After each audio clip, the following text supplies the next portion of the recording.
जय जोहार, नमस्कार। दैनिक छत्तीसगढ़ चैनल पर आप सभी का एक बार फिर से बहुत बहुत स्वागत है। आज 21 जनवरी दिन बुधवार छत्तीसगढ़ की तमाम बड़ी खबरों की शुरुआत इस चैनल को सब्सक्राइब करने के साथ, ताकि रोजाना खबरें छत्तीसगढ़ की हम आप तक बिना किसी रुकावट पहुंचा सके।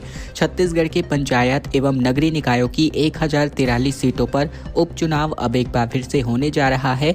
SIR के बाद अब एक नई मतदाता सूची के आधार पर ये इलेक्शन होने जा रहा है। राज्य निर्वाचन आयोग ने नगर पालिका और त्रिस्तरीय पंचायतों के आम और उप निर्वाचन 2026 की तैयारियां तेज कर दी हैं। इसे लेकर के सोमवार को एक अहम समीक्षा बैठक रखी गई, जिसमें अध्यक्षता राज्य निर्वाचन आयुक्त अजय सिंह ने करी। बैठक में राज्य निर्वाचन आयुक्त ने अधिकारियों को निर्देश जारी किया कि स्थानीय निकायों में चुनाव से जुड़ी सभी आवश्यक प्रक्रियाएं तथा समय सीमा पूरी कर ली जाए, ताकि चुनाव शांतिपूर्ण तरीके से संपन्न कराई जा सके। उन्होंने कहा कि नगरीय एवं ग्रामीण क्षेत्रों में जनप्रतिनिधियों का समय पर चयन लोकतंत्र की मजबूती के लिए काफी आवश्यक है। इसके लिए प्रशासनिक समन्वय सबसे अहम भूमिका निभाता है। बैठक में निर्वाचन से जुड़ी तैयारियों, विभागों के बीच समन्वय, परिसीमन, आरक्षण और मतदाता सूची से संबंधित कार्यों पर विस्तार से चर्चा करी गई। बड़ी खबर दुर्ग से आ रही है, जहां राशन कार्ड की सूची से तकरीबन 15,872 नाम काट दिए गए। सरकारी कर्मचारी भी इस योजना का लाभ ले रहे थे। वेरिफिकेशन के बाद प्रशासन का एक्शन निकलकर सामने आ रहा है। छत्तीसगढ़ के दुर्ग जिले में राशन कार्ड के सत्यापन के बाद 1 जनवरी से लेकर 31 दिसंबर 2025 के बीच कुल मिलाकर 15,872 सदस्यों के नाम राशन कार्ड सूची से हटा दिए गए हैं। राज्य सरकार को जिले में तकरीबन 1 लाख से अधिक फर्जी राशन कार्ड होने की सूचना मिलने के बाद खाद्य विभाग को व्यापक सत्यापन के निर्देश जारी किए गए थे। सत्यापन के बाद जिले में तकरीबन 15,872 हितग्राहियों के नाम इस सूची से हटा दिए गए हैं। साथ ही पात्रता के आधार पर पुष्टि नहीं होने पर भी नाम काट दिए गए हैं, जिसमें वे लोग भी शामिल हैं जो 25 लाख GST भुगतान कर राशन कार्ड धारी बने थे। इसके अलावा सरकारी कर्मचारी भी इस योजना का फायदा ले रहे थे। खाद्य विभाग के आंकड़ों के अनुसार नाम कटने का एक बड़ा कारण हितग्राहियों का स्वयं राशन कार्ड समर्पित करना रहा, जिसमें 6,187 सदस्य शामिल हैं। इसके बाद परिवार के मुखिया की मृत्यु, अन्यत्र निवास और परिवार का पलायन भी प्रमुख कारण रहा। छत्तीसगढ़ में होने जा रहे भारत वर्सेस न्यूजीलैंड के मुकाबले में रोहित और कोहली नहीं हैं, फिर भी T20 का पारा चढ़ा हुआ है। 40,000 टिकटें बुक हो चुकी हैं। नवा रायपुर में 23 जनवरी को भारत और न्यूजीलैंड के बीच होने वाले दूसरे T20 मुकाबले के लिए मैच को लेकर दर्शकों में काफी खासा उत्साह देखने को मिल रहा है। इसके अलावा स्टार क्रिकेटर रोहित शर्मा और विराट कोहली यानी रोको रायपुर नहीं आ रहे हैं। फिर भी 4 दिन पहले ही 40,000 टिकटों की बुकिंग संपन्न हो चुकी है। स्टेडियम मिलने के बाद यहाँ दूसरा मैच होने जा रहा है। भारत और न्यूजीलैंड के खिलाड़ियों का 22 जनवरी को रायपुर आने का सिलसिला शुरू हो जाएगा। वहीं 22 जनवरी की शाम 1 और 23 जनवरी की सुबह दूसरी टीम प्रैक्टिस कर सकती है। बता दें कि 3 दिसंबर को खेले गए अंतर्राष्ट्रीय वनडे मैच में टिकट बिक्री का जबरदस्त क्रेज देखने को मिला था। रायपुर पुलिस ने पब्लिक को बांटे 40 लाख रुपए के फोन। महाराष्ट्र, उड़ीसा और बिहार से बरामद किए गए गुम हुए फोन कुरियर के जरिए इनको वापस मंगवाया गया। राजधानी रायपुर की पुलिस ने तकरीबन 40 लाख रुपए की कीमत के खोए हुए मोबाइल फोन उनके मालिकों को वापस लौटाए हैं। पुलिस ने देश भर के कई राज्यों से तलाशी के बाद ये मोबाइल फ़ोन बरामद किए हैं। इनमें से दर्जनों फ़ोन कुरियर के माध्यम से रायपुर पुलिस ने मंगवाए हैं। ये फ़ोन अलग अलग राज्यों के थानों में जमा किए गए थे। बता दें, रायपुर पुलिस के anti crime and cyber unit यानी ACCU काफ़ी लंबे समय से गुम हुए मोबाइल फ़ोनों की शिकायत दर्ज की जा रही थी, और इसी दौरान पुलिस ने मोबाइल फ़ोन ढूंढने के लिए विशेष अभियान चलाया था। इस अभियान में तकरीबन 200 मोबाइल फ़ोन बरामद किए गए, तो वहीं कुछ मोबाइल फ़ोनों को दूसरे लोगों के द्वारा उपयोग किए जा रहे थे। रायपुर ने आज जिन लोगों के गुम हुए मोबाइल फोन वापस मिले, उनकी खुशी देखते ही बन रही थी। मोबाइल वापस लौटने पर लोगों ने पुलिस को धन्यवाद भी दिया। पुलिस की सूचना पर मोबाइल लेने पहुंचे संजय कुमार झा ने बताया कि हमें उम्मीद नहीं थी कि हमारा फोन कभी वापस मिलेगा भी या नहीं। ऑटो चालकों का आक्रोश फूट पड़ा, जहां इन्होंने कलेक्ट्रेट का घेराव भी कर दिया। 100 से अधिक ऑटो लेकर के 7 सूत्री मांगों पर इन्होंने ज्ञापन सौंपा। छत्तीसगढ़ के धमतरी में ऑटो ओनर्स एसोसिएशन ने अपनी 7 सूत्री मांगों को लेकर कलेक्ट्रेट कार्यालय का घेराव कर दिया, जहां 100 से अधिक ऑटो चालकों ने शहर में रैली निकालकर ये प्रदर्शन किया और कलेक्टर को ज्ञापन सौंपा। कलेक्टर से मुलाकात न होने पर चालकों ने कलेक्ट्रेट के बाहर बैठकर विरोध जताया। इसी के साथ ही ये प्रदर्शन धमतरी जिले में ऑटो ऑनर्स एसोसिएशन के द्वारा आयोजित किया गया था, जहां चालकों ने बस स्टैंड से लेकर कलेक्ट्रेट तक एक ऑटो रैली निकाली, जिसमें 100 से अधिक ऑटो की लंबी कतारें देखने को मिली। एसोसिएशन ने आरोप लगाया कि ई रिक्शा चालक मनमानी दरों पर किराया वसूल रहे हैं, जिसकी वजह से उन्हें नुकसान हो रहा है। साथ ही साथ बात करें तो एसोसिएशन की मुख्य मांग यह रही कि धमतरी में आरटीओ कार्यालय होने के बावजूद ऑटो चालकों को फिटनेस जाँच के लिए जिले से बाहर जाना पड़ता है, जिससे उन्हें दुर्भाग्य पूर्ण बताया। कार्यवाहक अध्यक्ष साहिल अहमद ने परिवहन विभाग पर भेदभाव करने का आरोप लगाकर कहा कि ऑटो का लगातार चालान काटा जा रहा है, जबकि ई रिक्शा पर कोई कार्यवाही नहीं होती। बड़ी खबर महासमुंद से, जहां ट्रक से तकरीबन 4 करोड़ 75 लाख रुपए का गांजा जब्त किया गया। बोरियों में छिपा करके ओडिशा से महाराष्ट्र की ओर इसको ले जाया जा रहा था। महासमुंद में 12 दिन में ये दूसरी बड़ी खेप पकड़ा चुकी है। छत्तीसगढ़ के महासमुंद जिले में सोमवार को एएनटीएफ यानी कि एंटी नारकोटिक्स टास्क फोर्स और पुलिस ने तकरीबन 4 करोड़ 75 लाख रुपए का गांजा जब्त किया है, जिसे ओडिशा से महाराष्ट्र ले जाया जा रहा था।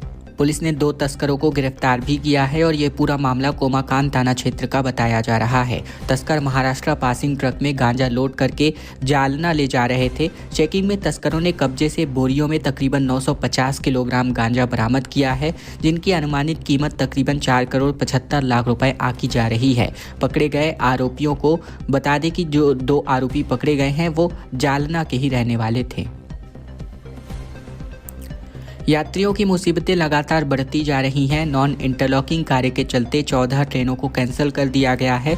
24 जनवरी से लेकर 31 जनवरी तक ये दिक्कतें आप लोगों को मिलने वाली है। दक्षिण पूर्व मध्य रेलवे ने अधोसंरचना विकास के तहत कई परियोजनाओं पर तेजी से काम चल रहा है। इसी कड़ी में राजनांदगांव और नागपुर तीसरी रेलवे लाइन परियोजना से जुड़े कार्य के लिए तुमसर रोड यार्ड में तकरीबन 24 से लेकर 31 जनवरी तक नॉन इंटरलॉकिंग का काम किया जाएगा। इस ब्लॉक की वजह से तकरीबन कुल मिलाकर 14 ट्रेनें रद्द रहने वाली हैं। इनमें से 6 ट्रेनें 24 से लेकर 31 जनवरी तक, जबकि 8 ट्रेनें 28 से लेकर 31 जनवरी के बीच नहीं चलने वाली हैं।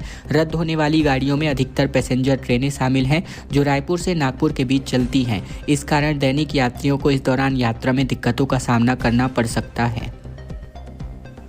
खबरों में आगे बढ़े इसके पहले अगर आपने चैनल अभी तक सब्सक्राइब नहीं किया है, सब्सक्राइब जरूर कर लीजिए छत्तीसगढ़ की रोजाना बड़ी खबरों को जानने के लिए।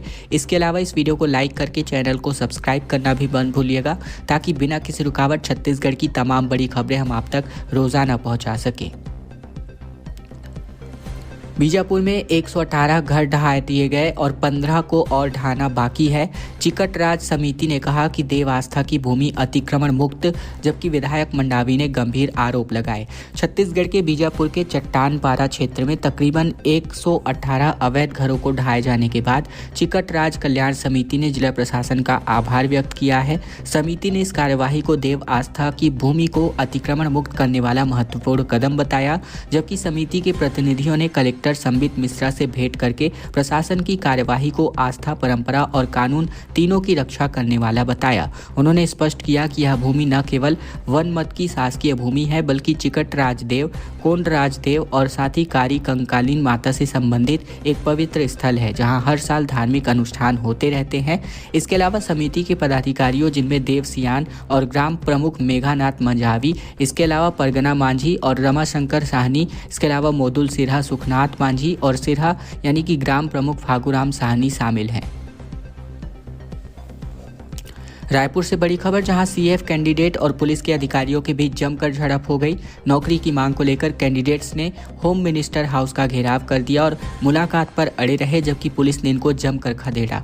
छत्तीसगढ़ के आर्म्ड फोर्स यानी 2018 में 1786 पदों पर जो भर्ती निकाली गई थी, जिसको छत्तीसगढ़ आर्म्ड फोर्स की भर्ती यानी सीएफ भर्ती भी कहा जाता है, जिसमें लगभग 417 कैंडिडेट वेटिंग लिस्ट में ही थे, जिन्हें 7 साल बाद भी नौकरी नहीं मिल पाई है। जबकि सीएफ में तकरीबन 3000 से ज़्यादा पोस्ट खाली हैं। इनमें से कुछ उम्मीद हार कर दूसरा करियर ऑप्शन भी देख चुके हैं। कुल 7 साल बाद लगातार दफ्तरों और साथ ही मंत्री बंगलों के चक्कर काट रहे हैं। पिछले 1 महीने से परिवार और बच्चों समेत तूता धरना स्थल पर बैठे हुए हैं। मंगलवार को चौथी बार गृह मंत्री सदन अपनी मांग को लेकर पहुंचे। इस दौरान कैंडिडेट और पुलिस के अधिकारियों के बीच तीखी नोकझोंक हो गई। बता दें कि कैंडिडेट्स ने गृह मंत्री विजय शर्मा का बंगला घेराव किया। मुलाकात और चर्चा की मांग पर पर कैंडिडेट अड़े रहे, जबकि उनका आरोप है कि पुलिस महिलाओं और बच्चों पर जोर आजमाइश कर रही है। हालांकि बाद में पुलिस ने बल का प्रयोग करते हुए प्रदर्शनकारियों को खदेड़ दिया। 2 दिन के राहत के बाद अब एक बार फिर से ठंड में वृद्धि होने जा रही है। रात का तापमान 1 से लेकर 2 डिग्री तक बढ़ सकता है, जबकि एक बार फिर से 2 से 3 डिग्री तक की गिरावट आ सकती है। छत्तीसगढ़ के मौसम में लगातार उतार और चढ़ाव का दौर जारी है। मौसम विभाग के अनुसार अगले 2 दिनों में प्रदेश के न्यूनतम तापमान में 1 से लेकर 2 डिग्री सेल्सियस तक की बढ़ोतरी हो सकती है। हालांकि इसके बाद आने वाले 2 दिनों में न्यूनतम तापमान में 2 से 3 डिग्री सेल्सियस तक की गिरावट आने की संभावना जताई गई है। वहीं पिछले 24 घंटे की बात करें तो दुर्ग संभाग के 1-2 पॉकेट में शीतलहर चली है, जबकि प्रदेश में अधिकतम तापमान 32 डिग्री सेल्सियस दुर्ग और राजनांदगांव में दर्ज किया गया, जबकि प्रदेश में सबसे कम न्यूनतम तापमान 8.3 डिग्री सेल्सियस अंबिकापुर में रिकॉर्ड किया गया।